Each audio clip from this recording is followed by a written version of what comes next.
Hey everyone, TechNinja here with a video for you guys. In today's video, I'm going to show you how to reset your tire rotation service mileage on your Tesla.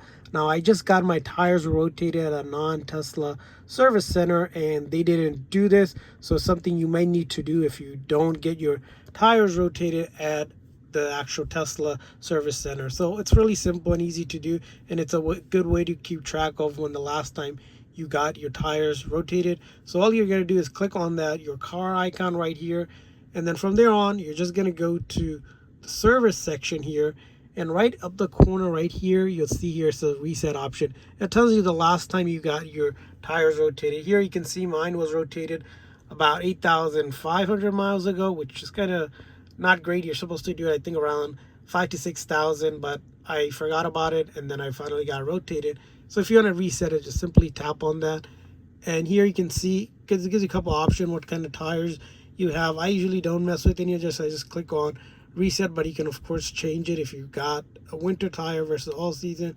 Mine's are all season, so I'm just going to hit that reset and update complete. As you can see here, this will take a few minutes to ensure collaboration. So all it's done, and then I can see here it's a pretty much an estimate here that gives us 500 miles ago, but I literally got it done right now. But that's how you can reset it, and I hope this video was helpful. So please consider a like and subscribe button for more tips and tricks for your Tesla. We'll see you guys next time.